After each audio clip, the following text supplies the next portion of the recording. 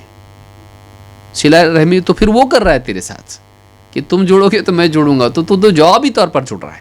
کہا کہ ولیکن الواصل، لیکن صلہ رحمی کرنے والا وہ ہے الذی اذا قطعت رحمہ وصلھا، صلہ رحمی کرنے والا وہ ہے کہ جب اس سے کوئی رشتہ توڑے تو اس کے باوجود یہ اس سے رشتہ جوڑے، وہ توڑے یہ جوڑے۔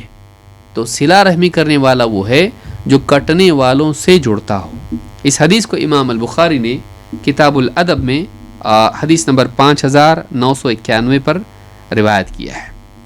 تو اس سے یہ بات معلوم ہوئی کہ دوسری چیز جو دنیا اور آخرت میں فائدے کی ہے اور جو اللہ کا حکم ہے، نبی صلی اللہ علیہ وسلم کا فرمان ہے، وہ یہ کہ ایک انسان اپنے رشتہ داروں سے رشتہ جڑا رہے اور ان کے ساتھ احسان کا سلوک کرے۔ بہت ہی بگڑے ہوئے اگر وہ ہیں کہ آپ کے ساتھ رہیں گے، ملیں گے، گالیاں دیتے ہیں، چوری، جھوٹ، غیبت اور خرافات اور دنیا کی ناچ گانے اور بے دینی، شرکیات، کفریات کرتے ہیں، اور آپ کو ان کے ساتھ مشغول ہونا پڑتا ہے، ٹھیک ہے، تعلقات باقی رکھیں تاکہ نصیحت کا دروازہ بند نہیں ہو۔ ہاں، آپ ان کی برائیوں میں شامل نہ ہو۔ اس کا دوسرا پہلو یہ بھی ہے کہ بعض لوگ تھے بھائی رشتہ داروں سے، دیکھو حدیث سنے ہم نے، رشتہ داروں سے جڑے رہنا، تو ان کی شادیوں میں جا کے جگہوں میں ناچ رہے بھی ہیں، ڈھول بھی سن رہے ہیں اور ان کے ساتھ فلمیں بھی دیکھ رہے ہیں، ساری خرافات کے جڑے رہنا چاہیے۔ ہاں، بہت رشتہ داروں سے رشتہ نہیں توڑنا چاہیے، یہ بے وقوف آدمی ہے۔ یہ رشتہ داروں سے جڑ رہا ہے لیکن اللہ سے کٹ رہا ہے۔ اتنا نہیں جڑنا کہ اللہ سے کٹ جائے۔ رشتہ داروں سے جڑنے کا مطلب یہ نہیں ہے کہ تو ان سے جڑنے میں اللہ سے کٹ جائے۔ اللہ کا حکم یاد رکھنا، رشتہ داروں سے جڑنے کا مطلب یہ ہے کہ ان سے تعلق باقی رکھے، ان سے احسان کا سلوک کرے، یہ نہیں کہ تو ان کے گناہوں میں شریک ہو، تو ان جیسا بن جائے، ان کی خرافات میں۔ درگاہ پہ جا رہے، سب جا رہے، دیکھو نا، رشتہ نہیں توڑنا چاہیے، ان کا دل بھی نہیں توڑنا چاہیے۔ وہ جا رہے، میں جا رہا ہوں، میں بھی جاؤں گا، لیکن میں بس درگاہ تک جاؤں گا، میں کروں گا نہیں کچھ، فاتحہ نہیں دوں گا، میں ان سے دعا نہیں کرتا، خالی درود شریف پڑھ کے آؤں گا میں وہاں پہ۔ ایسے بھی بھولے بھالے لوگ ہیں، یہ غلط ہے۔ آپ رشتے ناطے جوڑنے کا مطلب یہ نہیں ہے کہ آپ ان کے گناہوں میں شریک ہوں۔ تو یہ بھی یاد رکھیے اس کو کہ آپ جڑیں ان سے، لیکن خرافات میں نہیں، اپنے آپ کو دور کریں۔ بعض اوقات لوگ ایسی حدیثیں سن کے تھوڑے خوش ہو جاتے ہیں اور اس کو اپنے فائدے میں استعمال کرتے ہیں۔ نہیں، دین آپ کو اندر معلوم ہوتا ہے کہ آپ کیا کر رہے ہیں، اس کو یاد رکھنا چاہیے۔ اور ایک حکم کیا ہے، وہ اطعم الطعام، کھانا کھلاؤ، کھانا کھلاؤ، وہ اطعم الطعام، کھانا کھلاؤ۔ شیخ ابن عثیمین رحمہ اللہ فرماتے ہیں فهو عام شامل لإطعام الطعام الواجب وإطعام الطعام المستحب۔ کھانا کھلاؤ کس کو؟ حدیث میں نہیں آیا، حدیث میں نہیں، جو بھوکا ہے، غریب ہے، جس کو کھانے کے لیے اس کے پاس نہیں، اس کو کھلاؤ، کیا یہ ہے؟ نہیں، بلکہ جو بھی انسان ہے، دوست ہے، غریب نہیں، آپ سے زیادہ پیسے والا ہے وہ، آپ اس کو کھلانے میں یہ حدیث آپ کو اس کی ترغیب دے رہی ہے؟ ہاں، چاہے غریب ہو یا مالدار ہو، اپنا ہو پرایا ہو، محتاج ہو اور یعنی اس کے حالات اچھے ہوں، کوئی مسئلہ نہیں۔ اس میں ایک عمومی بات کہی، کھانا کھلاؤ، کھانا کھلاؤ، وَأَطْعِمُ الطَّعَامَ۔ تو شیخ ابن عثیمین کہتے ہیں فَهُوَ عَامٌ شامل، یہ لفظ اس میں چونکہ کنڈیشن نہیں رکھی گئی کہ اس کو کھلاؤ، تو یہ کیا ہے؟ عام ہے، سب کو کھلاؤ، جس کو بھی کھلا سکتے ہو کھلاؤ۔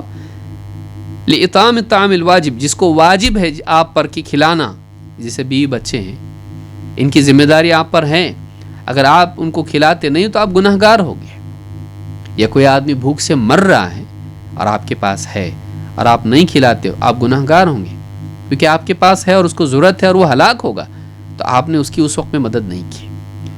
تو ایک انسان اگر واجب کھلانا ہے، یہ بھی اس میں آتا ہے، اور مستحب ہے، بس ایسی دعوت رکھ دی آپ نے، دوستوں میں، خواتین ہیں اپنی قریبی رشتہ دار ہیں، ان کے لیے آئیے ہمارے گھر پہ ہم لوگ کھائیں گے، اور بلا کے آپ نے، وہ بھی مالدار آپ بھی مالدار، بیٹھ کے کھائے، اب بولے تو اس میں تو ثواب ملتا کہ نہیں معلوم نہیں، کیوں؟ اس لیے کہ غریبوں کو کھلانے میں ثواب ہے، یہ تو سب کے سب مالدار ہیں، اس سے تو اچھا تھا کہ غریبوں کو کھلاتے نہیں۔ رشتے ناتے جوڑنا، تعلقات قائم کرنا، اس میں کھلانا اور غریبوں کو کھلانا، دونوں اپنی اپنی جگہ نے کیا ہے. ایک اچھا اور ایک برا، یا ایک ٹھیک ایک نہیں ٹھیک، ایک کم، ایسا نہیں ہے. موقع کے اعتبار سے ہر ایک کی اہمیت بدل جاتی ہے. تو ساری چیزیں اس میں آتی ہیں، ہر قسم کا کھلانا اس میں آتا ہے. اب دیکھیے قرآن کریم میں اللہ فرماتا ہے وَيُطْعِمُونَ الطَّعَامَ عَلَى حُبِّهِ مِسْكِينًا وَيَتِيمًا وَأَسِيرًا إِنَّمَا نُطْعِمُكُمْ لِوَجْهِ اللَّهِ لَا نُرِيدُ مِنْكُمْ جَزَاءً وَلَا شُكُورًا.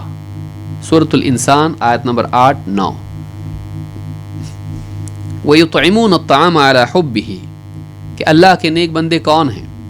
جو اللہ کی محبت کی بنا پر لوگوں کو کھانا کھلاتے ہیں.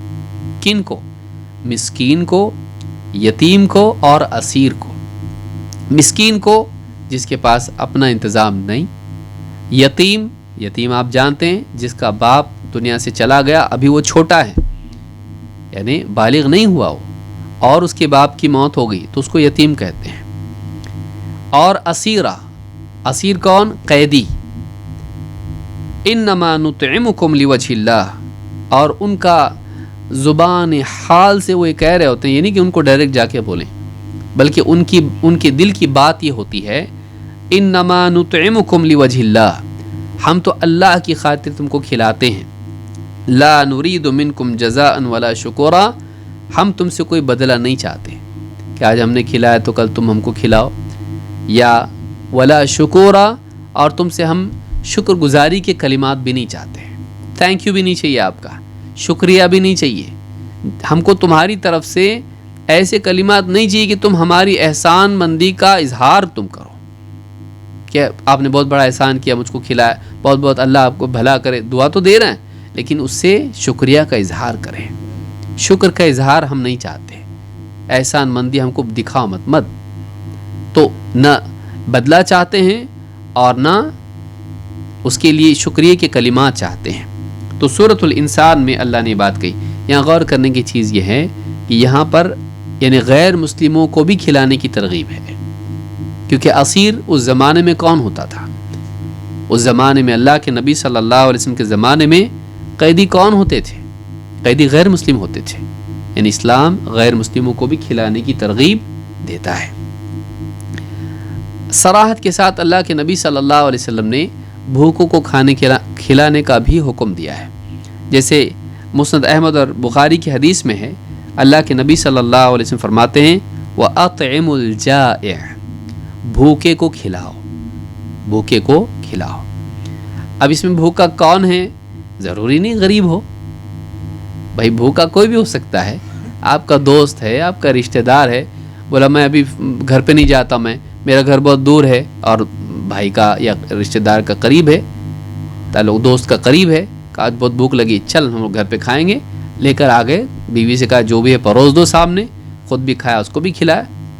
تو یہ کیا ہے؟ یہ ایک نیکی ہے، اس سے تعلقات بہتر بنتے ہیں.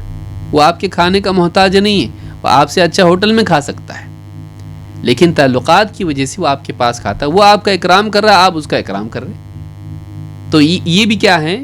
یہ بھی ایک نیکی ہے. اور اگر واقعی کوئی انسان محتاج ہو، غریب ہے، اس کے پاس پیسہ ہی نہیں ہے، نہ اس کے پاس گھر ہے، راستے کے کنارے بیٹھا ہوا ہے، اور یہاں وہاں سے اٹھا کے کوئی پھینک دے رہا ہے تو اٹھا کے کھانے کے لیے دیکھ رہا ہے اس میں میرے لیے کتنا ہے، مٹی صاف کر رہا ہے اس کی. کتنے لوگ ہیں آج ایسے، کتنے لوگ ہیں ایسے، چھوٹے چھوٹے بچے ہوتے ہیں، کھانے کے لیے کچھ نہیں ان کے پاس،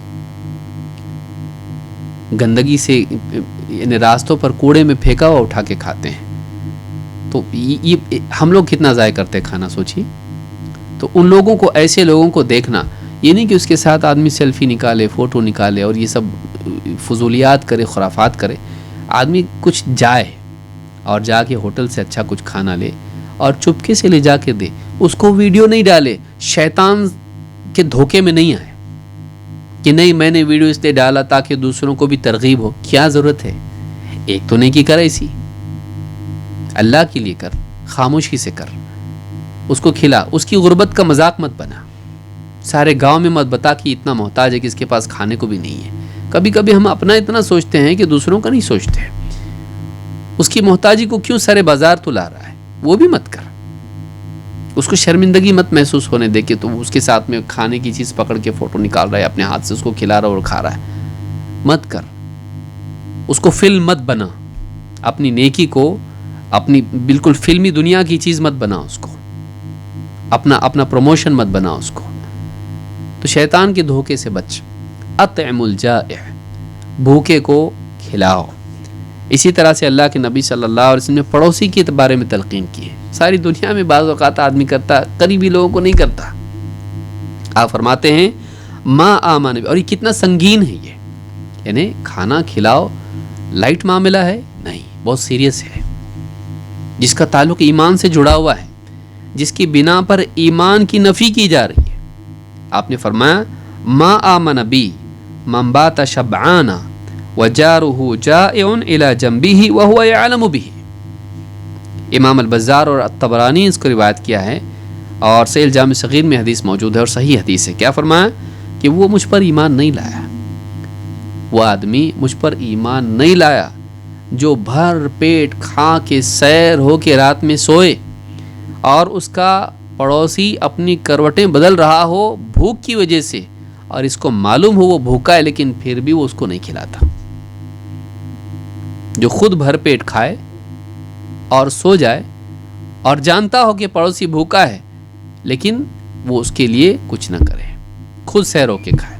مسلمان وہ ہوتا ہے اس کو معلوم میرے پاس ایک روٹی ہے، میرے پڑوسی بھوکا ہے، آدھی روٹی اس کو دے گا، اپنی آدھی روٹی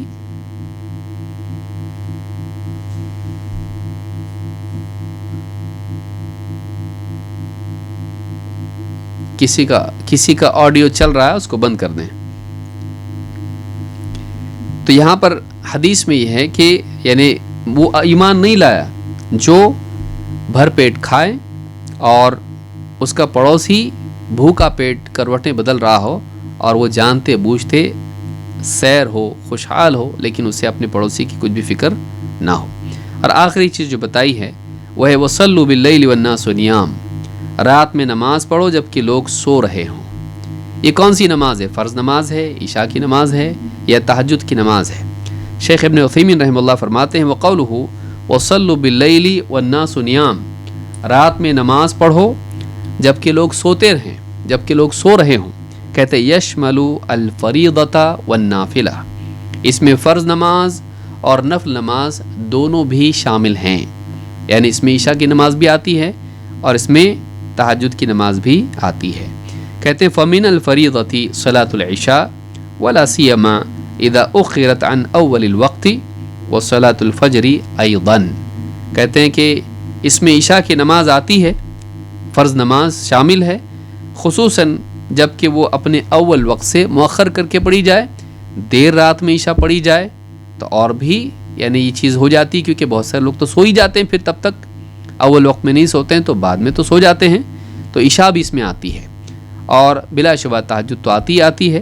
وصلاۃ الفجر ایضاً، کہ نماز پڑھو جب کہ لوگ سو رہے ہوں، تو یہ بھی ایک ایسا وقت ہے کہ عام دنیا بلکہ بہت سے مسلمان بھی اس وقت میں سوئے رہتے ہیں، تو فجر کی نماز ادا کرو۔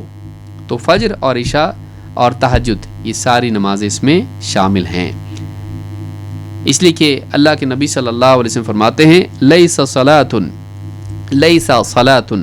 اثقل علی المنافقین من الفجر والعشاء، فجر اور عشاء سے بڑھ کے کوئی نماز نہیں جو منافقین پر بھاری ہو، زیادہ بھاری ہو۔ ولو یعلمون ما فیہما لاتوہما ولو حبوا، اگر انہیں معلوم ہو جاتا کہ اس میں کیا فضیلت ہے، کیا اجر ہے، تو ضرور آتے، چاہے انہیں گھسٹتے ہوئے آنا پڑتا، گھسٹتے ہوئے آنا ممکن ہوتا تب بھی آتے۔ تو اس حدیث کو امام البخاری نے کتاب الادان میں حدیث نمبر 657 اور امام مسلم نے کتاب المساجد و مواضع الصلاح میں حدیث نمبر 651 پر روایت کیا ہے۔ آخر میں آپ نے فرمایا کہ یہ چار چیزیں بیان کی جس میں عشاء کی نماز، فجر کی نماز اور تہجد اپنے آپ آ جاتی ہے۔ کہا کہ ادخل، یعنی اور آخر میں کیا کہا، وَتَدْخُلُ الْجَنَّةَ بِسَلام، اور جنت میں تم سلامتی کے ساتھ داخل ہو جاؤ گے۔ اگر تم ایسا کرو گے تو تم جنت میں سلامتی کے ساتھ داخل ہو جاؤ گے۔ سلامتی کے ساتھ کا مطلب کیا ہے؟ اللہ تعالیٰ فرماتا ہے قرآن کریم میں